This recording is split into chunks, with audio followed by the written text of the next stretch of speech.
부터 17절까지의 말씀을 함께 보도록 하겠습니다.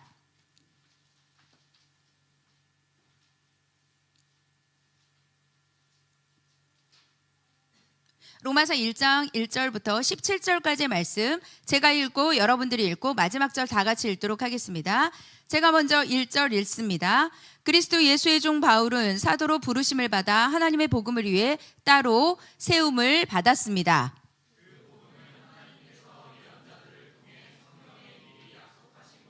하나님 아들에 관한 것입니다. 그분은 육신으로는 다윗의 후손으로 나셨고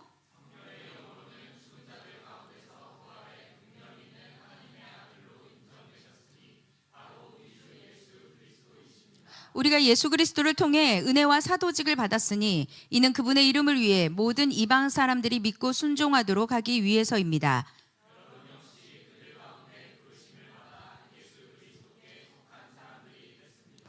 하나님의 사랑을 받고 성도로 부르심을 받은 로마에 있는 모든 사람에게 하나님 아버지와 주 예수 그리스도로부터 은혜와 평강이 있기를 빕니다.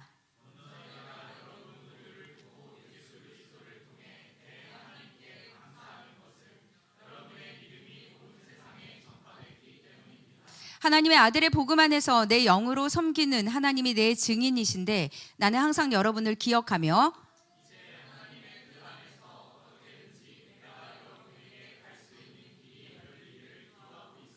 내가 여러분 보기를 간절히 바라는 것은 어떤 신령한 은사를 나눠주어 여러분을 강하게 하려는 것입니다.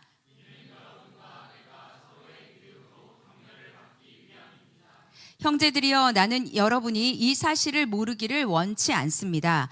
곧 나는 다른 이방 사람들 가운데서처럼 여러분 가운데서도 열매를 맺기 위해 여러분에게 몇 번이나 가려고 했으나 지금까지 길이 막혔습니다.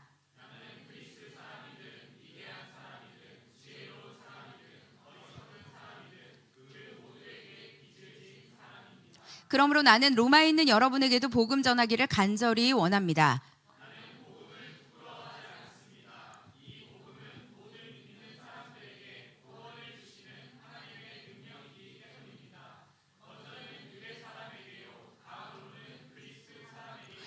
네, 여러분 다 같이 읽을까요? 시작. 복음에는 하나님의 의가 계시되 믿음으로부터 믿음에 이르게 합니다. 기록되기를 의인은 믿음으로 살 것이다 라고 한 것과 같습니다. 아멘. 여러분 오늘 말씀의 제목은 부르심의 목적을 알아야 집중할 수 있다라는 제목으로 여러분들과 함께 로마서 1장 우리 전반부를 함께 나눠보도록 하겠습니다. 여러분 지난주 1월 1일 날 말씀 잘 뽑으셨나요? 기도 잘 받았죠? 예, 오늘 말씀 혹시 못 뽑으신 분들은 저 뒤에 바구니가 있어요. 말씀을 꼭 뽑아서 여러분 그 말씀을 가지고 기도하시는 거예요. 아, 하나님이 이 말씀을 주시는 이유도 있겠구나 이렇게 생각하시고 기도하시면 되겠습니다.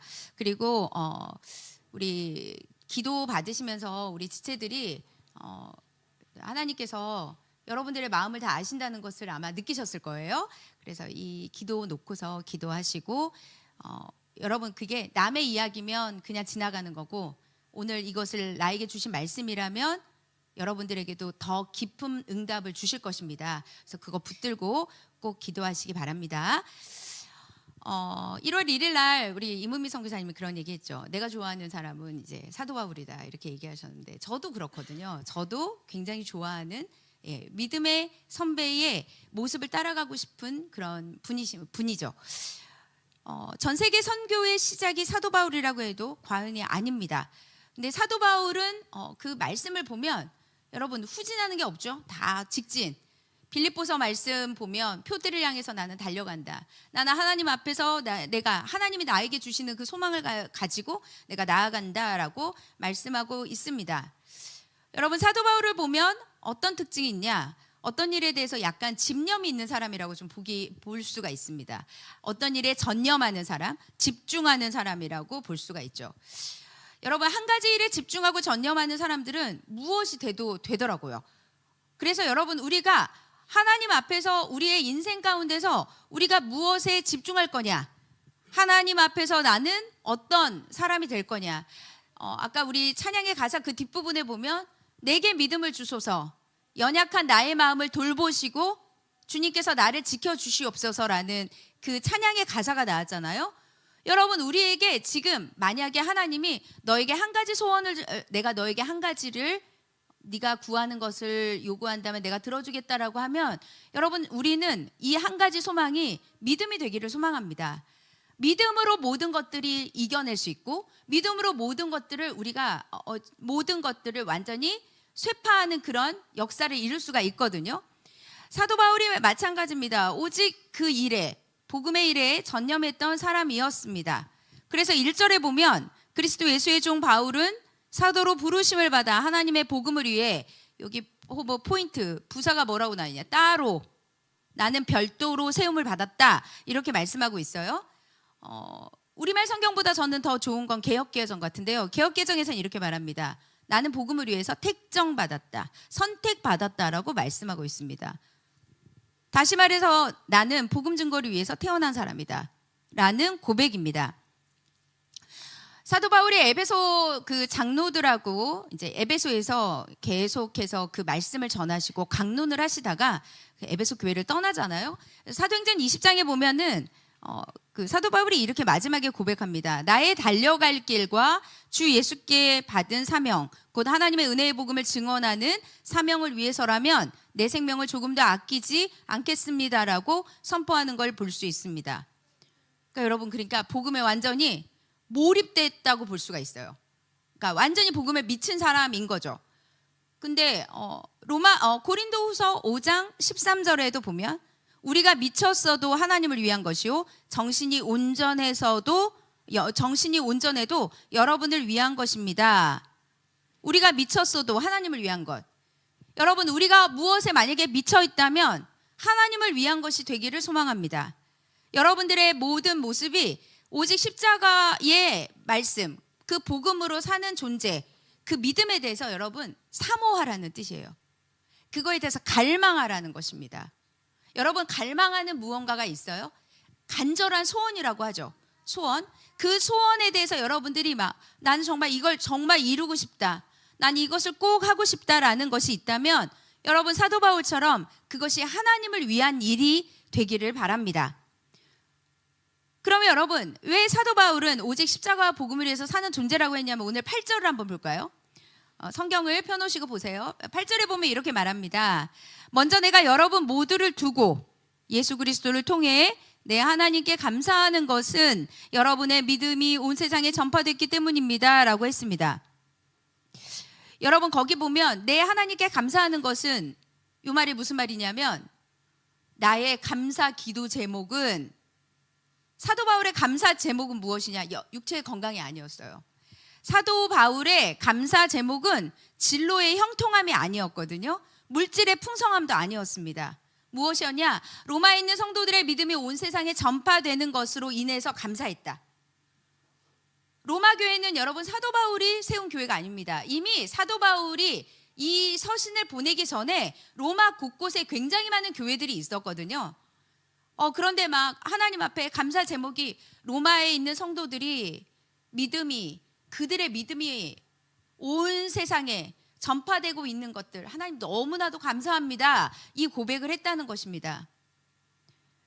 여러분, 우리하고 좀 차원이 다르죠. 여러분들의 감사 제목은 무엇입니까? 여러분들은 복음이 정말 좋습니까? 예배가 정말 축제 같습니까? 이방 민족에게 복음이 증거되는 것을 생각하면서 불타는 감정이 있습니까? 어떠세요? 불 붙는 것 같은. 예레미야가 내가 지금 하나님의 말씀을 전하지 않으면 정말 불이 내 가슴이 정말 타는 것 같다, 그런 마음이 우리 가운데 있기를 소망합니다. 우리 교회에서 섬기고 있는, 우리 문화사역을 섬기는 하세의 윤학열 감독님이라고 계세요. 최근에 부흥이라는 영화를 찍었습니다. 저한테도 이 영화 그 시사회를 오라고 연락이 왔었거든요. 왔었고, 그리고 저희 교회에서 이제 그 후원을 작지만 하고 있기 때문에 늘 감사하다고 연락을 주십니다. 윤학열 감독님을 몇 번 만났어요. 대면으로 오프라인으로 식사도 하고 같이 이야기했는데요. 여러분, 윤학열 감독님 옆에 있으면 불을 받고 옵니다. 평신도거든요. 복음에 불타는 그 사명을 가진 분이에요. 돈이 없어서 언제나 여기저기 전전긍긍을 하면서 여러분 이 문화사역을 하고 있습니다.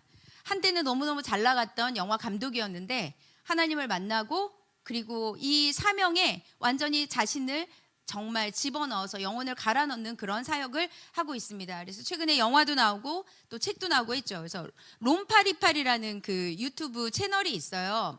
그 가피풀에서 하는 건데 거기 나오셔서도 간증을 하셨거든요. 여러분 옆에 있으면 불이 임하는 사람, 내 옆에서 여러분 믿음의 격려함이 무엇이냐? 내가 저 사람을 만나고 내가 그 사람과 소통하면서 교제하면서 여러분 복음에 불 붙는 것. 아, 이 사람이랑 있으면 내가 정말 뜨거워지니까 내가 더 교제하고 싶다. 이런 마음이 드는 그런 존재가 돼야 되지 않겠습니까? 바로 사도 바울처럼 또 우리 윤학열 감독님처럼 그런 불타는 사명을 가진 분들은 항상 뜨거움이 있다는 것입니다. 사도 바울은 오직 어떻게 하면 전 세계에 복음을 전할까? 여기에 완전히 몰입했던 분이시잖아요. 사도 바울의 기도 제목이 하나가 더 있습니다. 9절에 보면 하나님의 아들의 복음 안에서 내 영으로 섬기는 하나님이 내 증인이신데 나는 항상 여러분을 기억하며 라고 말씀하고 있습니다. 무슨 말이냐? 복음으로 성도가 세워지는 것이 기도 제목이었어요. 사도 바울의 기도 제목, 복음으로 사람이 세워지는 거예요. 여러분 복음으로 가정이 세워지는 것이 여러분의 기도 제목이 되길 바라요. 복음으로 내가 세워지는 것이 여러분 자신의 기도 제목이 되길 바랍니다. 복음으로 국가가 세워지는 것이 여러분들의 기도 제목이 되길 바랍니다. 복음으로 교회가 온전하게 세워지는 것이 기도 제목이 되기를 바랍니다. 15절을 보니까 사도 바울이 이렇게 말했습니다. 나는 이걸 편지를 쓰면서 이렇게 말합니다. 로마에 있는 여러분들에게도 복음을 전하기를 원합니다. 예수님 믿는데요. 예수님을 믿고 있는 로마 교회 성도들에게 나는 그럼에도 불구하고 로마에 있는 여러분들에게 복음을 전하기를 원합니다. 라고 말씀합니다. 바울의 간절한 소망이 복음 전하는 것이었거든요. 그런데 이미 로마서는 세 가족에게 전하는 말씀이 아니었어요. 이미 십자가를 알고 있고 그 다음에 복음을 알고 있고 예수 그리스도 알고 있는 사람에게 복음을 전했거든요. 그러면 왜 이들에게 복음을 전하기를 원했을까요? 다시 복음으로 돌아가자는 거예요. 기존에 내가 하나님을 알고 있어도 내가 믿음을 갖고 있어도 교회를 다니고 있어도 다시 재무장하는 다시 시작하는 복음이 여러분들에게 필요하다라는 그 말씀을 오늘 사도 바울이 하고 있는 것입니다. 여러분 그러면 이 사도 바울의 집중의 원동력이 뭐예요? 여러분들을 집중하게 하는 그 원동력, 힘이 있어야지 여러분 뭘 할 수 있거든요. 그러니까 그 주도적으로 공부를 한다든지 무엇을 여러 목적이 생기면 안 했던 사람도 공부를 합니다. 그 영화 같은 데 보면 막 이렇게 조폭이었다가 깡패였다가 집이 막 어려워가지고 다 포기하고 그 소위 우리 10대들이 얘기하는 양아치였다가 갑자기 자신이 이렇게 살면 안 되겠다고 하는 어마어마한 동기부여를 받은 그 순간부터 무엇을 하냐면 대학 가려고 해요. 그런 영화들이 되게 많습니다. 갑자기 막 사람이 변해가지고 그렇게 하는 것입니다. 뭘까요? 집중의 원동력이 있어야 돼요. 한 가지 목적에 집중하는 원동력이 무엇이냐? 여러분 오늘 바울을 통해서 바울은 나는 다른 거 다 필요 없고 희생을 해서라도 복음을 위해서 헌신하겠다는 그 근본적인 힘이 어디서 나올까요? 출발이 있어야 돼요. 에너지가 없으면 여러분 아무것도 할 수 없습니다. 에너지는 여기 서 있는 저처럼 막 목소리도 크고 기본적으로 에너지 텐션이 높은 이걸 얘기하는 게 아니라 에너지는 내 속에서 나오는 거거든요. 내 마음 속에서 에너지가 나와야 공부도 하게 되고 운동도 시작하게 되고 1월 1일이 지났죠. 오늘 1월 4일이에요. 여러분 에너지 없으면 절대로 결단 못합니다. 에너지 없으면 다이어리 아마 사놓고 12월에 딱 사놨는데 아직도 첫 장을 넘기지 못한 사람도 있을 겁니다. 마음은 원이로 돼 육신의 에너지가 없는 거예요. 육신의 에너지가 없는 것입니다. 이 출발이 무엇일까? 바로 부르심이에요. 사도 바울이 집중할 수 있는 이 원동력은 무엇이냐? 부르심 바로 소명, 선택받았다는 것입니다. 여러분들하고 오늘 우리가 잘 알고 있는 스티브 잡스에 대한 이야기를 잠깐 하고 선택에 대한 이야기를 해보려고 합니다. 여러분, 스티브 잡스는 입양한 건 아시죠? 입양아예요. 아버지, 친아버지가 시리아계 유학생이었습니다.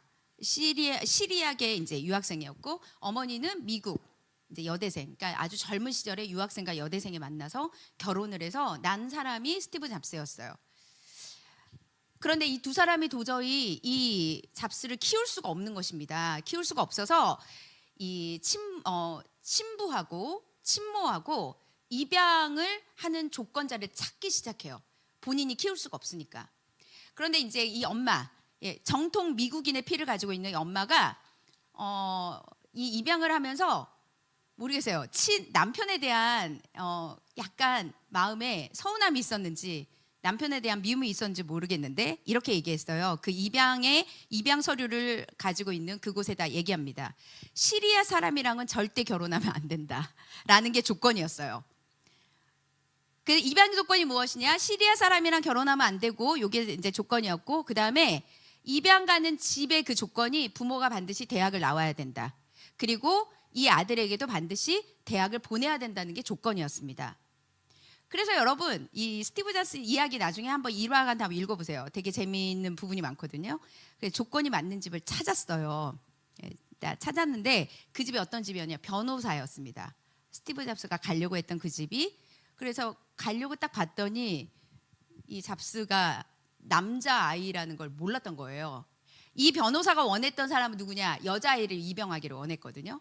여자아이를 입양하기를 원해가지고 나는 남자아이는 싫다. 그래가지고 가기로 했던 하루 전날 파양이 됩니다. 그리고서 이순희를 연락을 한 거예요. 이순희를 연락을 했는데 조건이 안 맞는 거죠. 왜냐? 부모님이 둘 다, 여러분 폴 잡스잖아요. 그 스티브 잡스의 아버지가 둘 다 고졸이었습니다. 그리고 아버지 폴 잡스는 기계 엔지니어였죠. 그런데 이 폴 잡스와 그 양어머니시죠.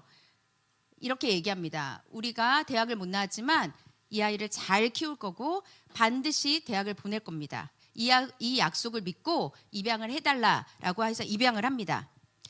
여러분, 스티브 잡스가 평생 그 변화가 되기 전에 평생 친부와 친모를 엄청 미워했다고 하죠. 너무 미워하고 나를 어떻게 이렇게 버릴 수가 있는가, 그렇게 했다고 하죠. 스티브 잡스가 가장 존경하는 사람이 누구냐? 양아버지 폴 잡스입니다. 근데 어릴 때는 아마 입양을 했던 걸 몰랐던 것 같아요. 그래서 이제 크면서 이제 아이가 점점 자라가 초등학교, 중학교, 고등학생이 되면서 동네 아이들이 잡스를 놀립니다. 너는 버림받은 놈이야. 밖에를 나갔다 오면 너는 고아야. 너는 고아였고 너는 버림받아서 그 집에 온 거야. 이렇게 계속 얘기를 듣습니다. 여러분, 이 스티브 잡스가 어릴 때 계속 울면서 밖에 나갔다 오면은 계속 우니까 양아버지 폴 잡스가 수백 번도 더 이야기했다고 합니다. 너는 버림받은 게 아니라 우리가 선택한 아이야 라고 말했습니다. 넌 버림받은 게 아니라 우리가 선택하고 우리가 택한 아이야. 그래서 너는 아주 귀중해라고 말했다는 것을, 여러분, 이 잡스가 회복이 될 때까지 계속 이야기를 했다는 거 아니겠어요? 이 이야기를 들었던 잡스가 이제 마음을 돌려먹습니다. 그것이 무엇이냐? 선택받았다는 그 집중력이 여러분 잡스의 인생을 바꾼 겁니다. 내가 택함받은 아들이구나. 이걸 딱 깨닫고 아버지를 따라 무엇을 했죠? 기계 엔지니어. 어렸을 때부터 부품 다 뜯어가지고 그렇게 해서. 그런데 그 폴 잡스 양 아버지가 그 이야기를 많이 했대요. 잡스에게 이렇게 말했다고 합니다. 기계에 겉만 추구하면 안 되고 속까지 꼼꼼하고 아름답게 만들어야 한다. 이거를 아버지한테 배웠대요. 그래서 여러분, 그 스티븐 잡스가 추구하는 그 세 가지가 있습니다. 뭐냐면 진선미예요. 진실한 거. 그 다음에 두 번째 선, 굿니스. 세 번째 뷰티풀, 아름다움. 그래서 애플사에서 나오는 것들이 겉만 아름다운 게 아니라 속도 아름답다고 합니다. 저는 뜯어보질 않아서 모르겠는데 그렇게 이야기를 하시더라고요. 그래서 스티브 잡스가 그 아버지의 이야기를 듣고 강박에 사로잡힐 정도로 그 아름다움을 추구하는 그런 모든 물건을 만들고 그렇게 했다고 하죠. 스티브 잡스의 핵심은 무엇이죠? 아버지가 나를 택했구나. 나는 버림받은 게 아니라 나는 선택받은 아이구나. 그 이야기를 했다는 것입니다. 여러분, 세상 사람들이 모두 멸시해도 하나님이 존중하면 됩니다. 여러분, 요셉이 노예였지만 근본적으로 하나님의 선택받았던 것들이 부정되진 않았습니다. 여러분, 그러니까 하나님이 나를 부르시고 하나님이 나를 선택했다는 이것을 붙들고 가야 돼요. 그래서 예수로 사는 인생이라는 그 마커스인가 거기 찬양곡의 마지막에 보면 이렇게 나옵니다. 예수로 사는 인생 주님이 책임져 주시니 주님께 맡기세. 이게 가사의 마지막이거든요. 여러분, 누구를 봅니까? 집중하지 못하는 이유가 뭘까요? 소명을 잃어버렸기 때문이에요. 내가 선택받았다는 걸 잊었기 때문입니다. 내가 부르심을 받았다는 것을 잊었다는 것입니다. 하나님께서 우리들을 주목한다고 했거든요. 주목한다는 건 뭐죠? 우리 계속 쳐다보고 있다는 거예요. 우리 엄마 아빠들이 아이에게 주목하죠. 여러분, 우리가 주목하는 것은요, 가치 없는 건 주목하지 않아요. 무가치한 건 쳐다보지 않습니다. 여러분, 막 쓰레기 막 주목해요? 가가지고 난 쓰레기를 연구할 거야. 이렇게 음식 쓰레기를 보면서 가치를 느낍니까? 집중합니까? 아니잖아요. 하나님이 우리를 쳐다본다는 것은 우리가 가치가 있다는 뜻이에요. 우리는 하나님 앞에 존귀하게 선택받은 부르심 받은 자라는 뜻입니다. 그래서 여러분, 이것에 대한 믿음이 있어야 그때부터 우리 마음에 성령께서 주시는 그 에너지를 가지고 나아갈 수 있다는 것입니다. 사도 바울은 그것을 알았어요. 사도 바울은 자신의 존재가 하나님의 부르심이 있구나. 사도 바울이 얼마나 하나님에 대한 그 정체성이 얼마나 탁월했는지 하나님이 나를 따로 선택했어 라고 1절에서 말하고 있습니다. 나는 따로 세움받았어. 따로 픽당했다, 그 뜻이잖아요. 게다가 뭐라고 하냐면 나는 태어나기 전부터 뱃속에 어머니 태안에서 날 때부터 복음을 위해서 태어난 존재라는 걸 너무 명확하게 담에색에서 하나님을 만난 그 이후에, 주님을 만난 이후에 너무 명확했다는 것이죠. 그래서 자신에게 소원은 오직 하나님, 복음 전파가 된다면 죽어도 상관없고 살아도 굳이, 죽어도 좋고 살아도 상관없습니다, 이거였어요. 죽어도 살아야 되고 죽는 건 절대 없다, 이게 아니었다는 그 말입니다. 사도 바울은 고린도전서 우리 말씀 이거 제가 읽을게요. 제가 찾지 마시고 고린도전서 9장 16절에서 17절에 보면 내가 복음을 전하는 것은 내게는 자랑이 아닙니다.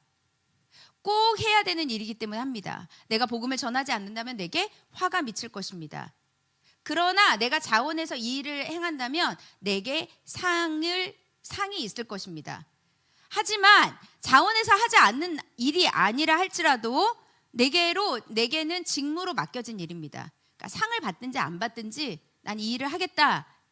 나는 복음 전하는 것을 하지 않으면 화가 미칠 거다.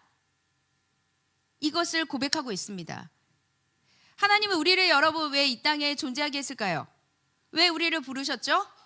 여러분, 실존주의 철학자들은 이렇게 말해요. 목적 없이 인간이 던져졌다고 말합니다. 그래요?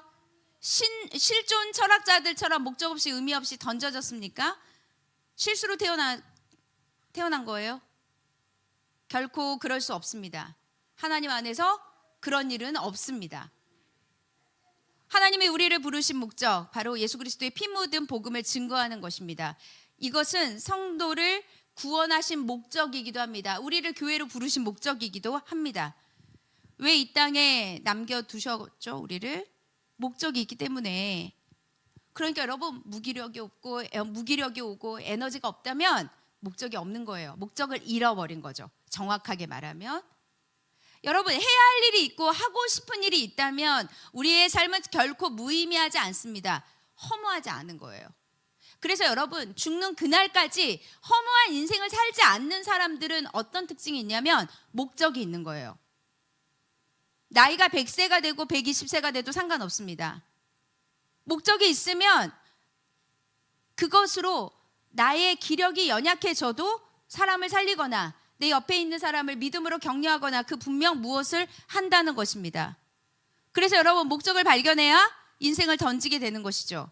그런데 여러분 이 영광스러운 목적에 하나님은 바울만 부르지 않았습니다. 6절 7절 한번 보도록 할게요. 여러분 오늘 6절 7절을 읽어보도록 하겠습니다. 한번 성도로 부름받은 자들에게 하나님 무슨 말씀 주시는지 읽겠습니다. 시작.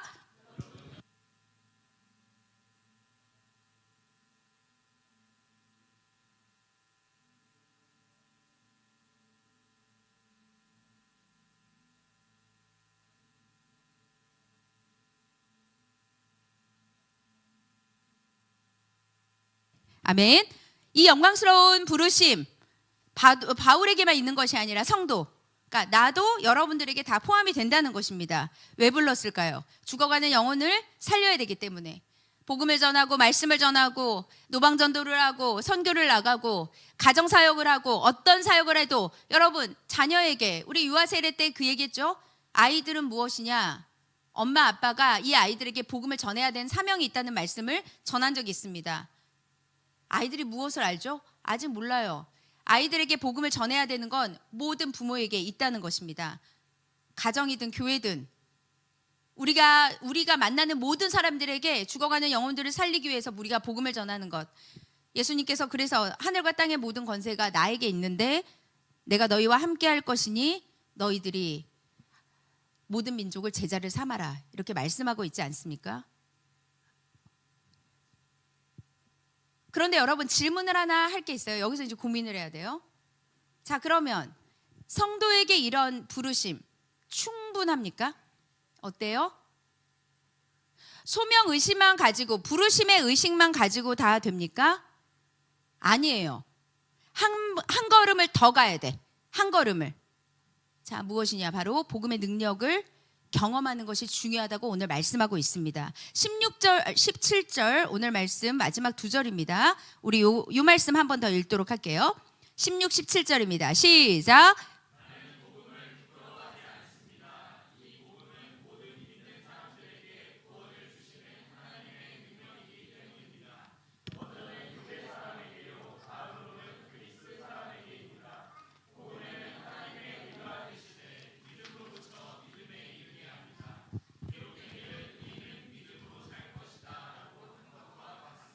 아멘. 여러분 16절에 보면 나와 복음을 연결하고 있어요. 나는 복음을 부끄러워하지 않습니다. 무슨 말이냐? 복음이 1인칭이란 뜻이에요. 복음이 전소영과 하나님, 내가 만난 하나님, 나의 복음이란 뜻입니다. 박보윤 집사님이 만나는 하나님이 있어야 되고 우리 예진 자매가 만나야 되는 하나님이 있는 것이죠.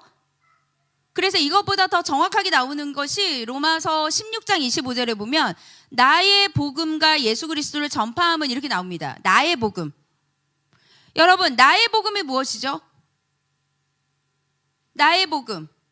나의 복음은 바울이 몸으로 체험한 복음입니다.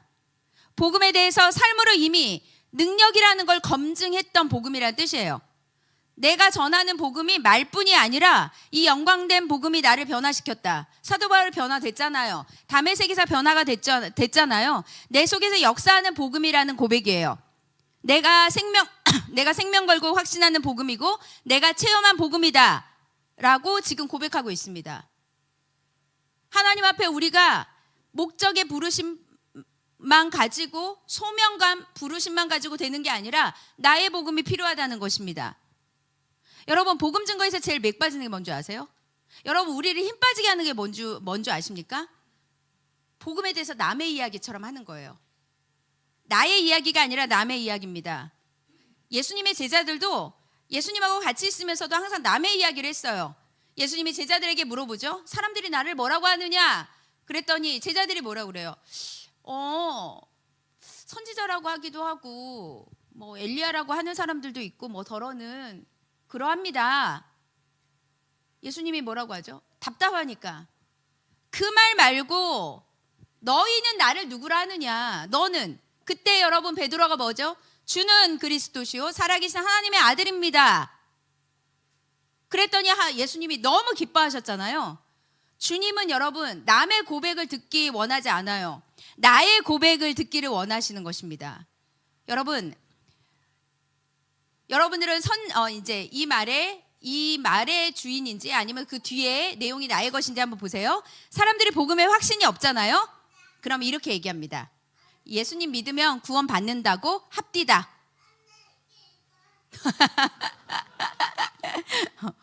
예수 믿으면 구원 받는다고 합디다. 예수 믿으면 부활한다고 합디다. 여러분 뭐예요? 완전 맥 빠지는 거죠. 콜라 사이다에 여러분 탄산이 빠지면 맛 없잖아요. 맥 빠지는 소리예요. 나의 복음은 무엇이냐? 내가 만난 예수님은 능력입니다. 나는 내 속에서 역사하는 그분을 만났습니다. 내가 만난 주님은 지금도 살아있고 내 안에서 역사하고 있습니다. 그분이 나의 유일한 소망이라고 고백하는 것이 능력이라는 거죠. 이것이 우리 안에 능력으로 자리 잡아야 된다는 것입니다.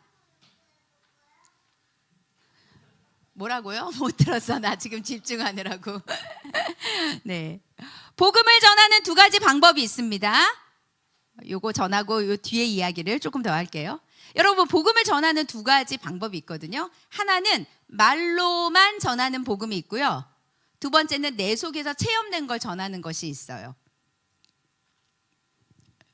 근데 여러분, 우리 일본 선교 가서 다른 데 가서 선교해보면 우리 사형리 전한 적 있죠? 여러분들의 복음을 전하지 않아도 희한하게 사형리 전하잖아요? 변해요. 그 뭐죠? 왜 그럴까요? 복음 자체는 능력이기 때문에 그렇습니다. 말씀 자체가 능력이기 때문에 말씀만 읽어줘도 상당히 많은 부분 능력이 나타납니다. 그래서 여러분 선교 현장에서 막 사형리 읽어주는데 막 갑자기 막 회개의 역사도 일어나고 그 다음에 막 그 사람이 갑자기 교회 오는 일도 일어나고 그것은 무엇이냐? 말씀 자체가 능력이 있기 때문이에요. 하지만 그것이 최선은 아니라는 거죠. 나의 복음을 전해야 된다는 것입니다. 여러분, 체험이 없는 신앙생활을 오래 하다 보면 어떤 일이 있냐? 타성해졌습니다. 지옥은 안 가야 되니까 교회를 와야 된다는 생각을 하게 된단 말이에요. 체험이 없는 신앙생활을 계속하다 보면 여러분 그냥 냉랭하게 교회를 왔다 갔다 하는 여러분 성전의 뜰만 밟고서 지나가는 그런 사람들이 될 확률이 너무 높다는 것입니다. 성령이 불타오르기보다는 타성에 젖었으니까 뭐죠? 냉랭한 거예요. 냉랭하고 식어져 있는 거죠. 성도는 불덩어리가 돼야 되는데 숯덩어리가 된 거예요. 이미 다 타버린 숯덩어리. 여러분들은 불덩어리입니까? 아니면 숯덩어리입니까? 하나님의 선하심을 맛보아 아는 자들은 숯덩어리가 될 수가 없어요. 불덩어리로 살게 된다는 것이죠. 그래서 여러분 오늘 말씀이 바로 그겁니다. 왜 사도 바울이 로마서를 썼는가? 로마서가 불신자들의 회심을 위해서 쓴 것이 아니라 로마서를 썼을 당시에 이미 로마에는 교회가 많이 있었습니다.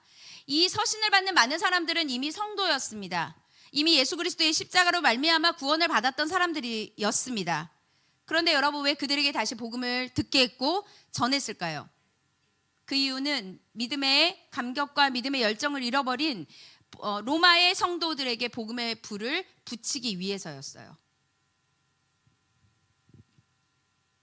체험을 잃어버린 로마 성도들에게 살아계신 하나님을 만나는 감격을 누리게 하기 위해서 복음서를 쓴 겁니다.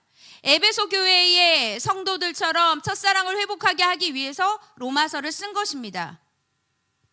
오늘 이 1장에서 우리에게 주는 메시지는 무엇일까요? 내가 하나님을 오래 믿었다 할지라도 다시 복음을 들어야 된다는 것입니다. 십자가의 복음만이 이 냉랭한 우리들을 살릴 수 있기 때문입니다. 십자가의 복음은 목표를 잃어버린 모든 성도들의 가슴에 불을 지펴줍니다. 십자가의 복음이 무너진 것을 다시 세우는 것이죠. 바울은 누구보다도 이 복음의 능력에 확신이 있었습니다. 오늘 16절에 그러잖아요. 내가 복음을 부끄러워하지 않는다. 다른 말로 내가 만난 복음은 부끄러운 게 아니다. 왜냐하면 이 복음은 모든 믿는 자들에게 구원을 주시는 하나님의 능력이다. 내가 하나님을 만나보니 이 복음은 모든 믿는 자 예외가 없이 믿기만 하면 구원을 주시는 하나님의 능력이라는 것을 내가 알고 있다. 이것을 지금 전하고 있는 것이죠. 예수 그리스도가 없는 자들은 여러분 말할 필요가 없습니다. 왜냐하면 그냥 멸망의 자식이에요. 쉽게 말해서 그냥 지옥 가는 존재입니다. 요한복음 3장 36절 한번 찾아볼까요? 요한복음 3장 36절 한번 찾아보도록 하겠습니다.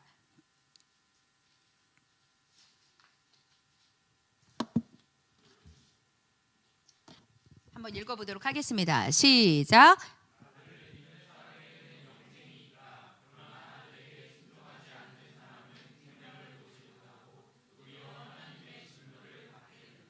아멘. 여러분, 우리 교회에 지금 기도를 해야 되는 중보자들이 굉장히 많습니다. 아픈 부분을 낫는 것도 너무 중요하지만 복음 전해야 합니다. 계속해서 하나님의 말씀, 여러분들이 전할 자신이 없다면 사형리 그냥 읽어주셔도 됩니다. 아멘 할 때까지, 들을 때까지, 수긍할 때까지 복음을 전하고 그분이 나의 삶은 죄인이었다는 고백이 나올 때까지 그걸 전해야 되는 거거든요. 여러분, 육신은 연약해서 우리는 때가 되면 주님 품으로 돌아가지만 이 땅에서 구원을 받지 못하면 이미 죽고 나서는 심판은 정해져 있기 때문에 지금 전하지 않으면 안 된다는 것입니다. 요한복음 3장에 아들을 믿는 자는 영생이 있습니다. 하나님의 아들을 믿는 자는 영생이 있습니다. 아들에게 순종하지 않는 자는, 하나님을 거부하는 자는, 주님을 거부하는 자는 영생을 보지 못하고 하나님의 진노, 바로 하나님의 심판 가운데 머물러 있습니다라고 말씀하시는 것입니다. 여러분, 이 명확한 하나님의 말씀이 있는데 이 일에 고개 돌리고 있을 것입니까? 외면하실 것입니까? 이 구원의 사명을 위해서 일어나야 하지 않겠습니까? 제가 오늘 이 말씀을 전하면서 AI한테 물어봤습니다. 뭘 물어봤냐? 전 세계적으로 매일매일 몇 명이 죽습니까? 1시간에는 몇 명이 죽습니까? 1분에 몇 명이 죽습니까? 1초에 몇 명이 죽습니까? 물어봤어요. 친절하게 네, 잘 알려주더라고요. 근데 제가 이거를 찾으면서 좀 놀랐어요. 여러분, 전 세계 인구 중에 매일매일 죽는 사람은 6,500명에서 7,200명. 매 시간마다 죽는 사람은 6,250명에서 매일 사망하는 수는 15만 명에서 17만 명. 17만 명 정도 요 사이로 죽는다고 해요. 매 시간마다 사망하는 자는 6,500에서 7,200명. 매 1분의 사망자 수 100명에서 120명. 매 초 사망자 수는 2명입니다. 우리가 입술을 닫고 있으면 여러분, 구원받지 못하는 자들은 계속 영혼의 핏소리가 들리는 이 시간을 지나가고 있는 것입니다. 예수 그리스도의 십자가로 구원받은 우리가 이 사명에 헌신해야 합니다. 그것이 바로 우리에게 소망입니다. 여러분, 여기서 우리가 이제 두 가지, 이미 믿고 있는 우리에게 두 가지 생각을 우리가 좀 돌아봐야 되고 두 가지 태도를 좀 생각해 봐야 합니다. 여러분들은 복음에 대해서 어떤 태도를 갖고 있습니까? 이 로마서를 듣고 있는, 이 로마서 편지를 받았던 로마 성도들도 어떤 생각을 했을까요? 우리가 다시 복음으로 돌아가는 거에 대해서 어떻게 생각하고 있을까요? 여러분들은 어떠십니까? 복음에 대해서 두 가지 태도를 갖고 있는다고 해요. 믿는 사람들이 첫 번째, 모든 것을 다 안다. 나 복음 다 안다. 나 십자가 안다. 나 부활 안다. 이런 태도라는 것입니다. 복음을 증거하면 또 뻔한 소리 하는구나, 비아냥거린다고 합니다. 그런데 여러분, 명심해야 돼요. 복음은 지식이 아니고요, 능력이에요. 생명이에요. 복음은 생각도, 우리의 인생도, 나의 모든 것들을 바꿔내는 능력이 있습니다. 베드로가 그래서 금과 은은 내게 없거니와 내게 있는 것으로 모든 것을 내게 주노니 곧 나사렛 예수 그리스도 이름으로 일어나 걸으라 하고 손을 잡아서 일으키죠. 들은 지식이 전부가 아닙니다. 복음을 통해서 능력이 나타나야 돼요. 마귀의 견고한 진을 파하는 강력으로 증거가 되어야 합니다. 자, 그럼 두 번째, 성도들 중에 또 이렇게 생각하는 사람이 있다는 거예요. 나 복음 다 알아 라는 교만한 태도도 있는데, 또 하나는 복음만 가지고 전도가 가능해? 라고 생각한다는 거예요. 복음만 가지고는 전도가 어렵다는 거예요. 그래서 무엇을 하냐? 프로그램도 만들고요. 다른 접근도 하고요. 그러니까 무슨 말이냐? 복음에 대한 자신감이 없어서 복음은 너무 구태의연하다고 생각한다는 거예요. 조금 더 세련된 거 없냐? 물어본다는 것입니다. 여러분, 그것은 인본주의자들의 주장이에요. 고린도전서에 보면 하나님의 어리석음이 사람의 지혜보다 낫다고 했습니다. 하나님이 가지고 있는 그 어리석음이 무엇이냐? 십자가라고 했습니다. 십자가라는 그것을 가지고 하나님께서는 많은 사람들을 전도하는데 그 도구로 사용하신다고 말씀을 하고 있습니다. 여러분, 우리가 믿어야 되는 게 무엇인지 아세요? 성령이 하시면 됩니다. 우리의 둔한 입술을 증거하는 말씀이라 할지라도 성령의 기름 부심이 있다면 일할 수 있습니다. 우리가 버려야 되는 건 사람의 지혜예요. 하나님은 십자가에 미련한 것으로 하나님의 능력을 드러낸다고 하셨습니다. 여러분, 신학자 중에 칼바르트라고 있습니다. 제가 다녔던 학교 장신대에서 이제 이 칼바르트 신학을 정통주의 신앙을 쓰고 있어요. 이 칼바르트가 뭐라고 했냐? 말씀의 능력을 영어로 뭐라고 했냐면 인브레이킹이라고 했습니다. 말씀의 능력을, 그래서 제가 이거 찾아보니까 이게 이제 한자로는 파입이에요. 그러니까 안으로 들어가서 파괴시킨다 그 뜻이에요. 파입. 다른 말로는 관통이라는 말을 써요. 여러분, 관통. 그 총알이 여러분 이 사람 몸으로 들어가면 죽잖아요. 관통을 하잖아요. 심장이나 이런 데 박히면 다 터져버리니까 바로 말씀의 능력이 관통, 파입, 인브레이킹이라고 해서 다 터져버린다는 뜻이에요. 무슨 말이냐? 말씀의 능력은 부수고 들어온다는 뜻이에요. 박살내고 들어온다는 뜻입니다. 그래서 아무리 견고한 철판이라 할지라도, 아무리 단단한 바위가 있다 할지라도 말씀은 무엇이냐? 여러분, 전기 드릴 알죠? 건축할 때 전기 드릴 같아서 모든 것을 깨고 들어간다는 겁니다. 이것이 바로 복음의 능력이라는 것이죠. 회심의 역사, 복음만이 가능합니다. 마귀의 진을 파하는 모든 역사는 오직 생명의 말씀만이 가능하다는 것입니다. 우리에게 이 말씀을 주셨습니다. 이 견고한 강력한 복음을 우리에게 주셨습니다. 사랑하는 여러분, 우리가 여러분 이것을 알아야, 부르심의 목적을 알고 하나님께서 우리에게 주신 이 복음의 능력을 알고, 지식으로 아는 복음 말고요, 내가 믿는 복음, 나의 복음을 알 때에 우린 집중해서 하나님께 나아갈 수 있습니다. 여러분, 하나님께서는 제한받지 않으세요. 제한받지 않으시는 하나님.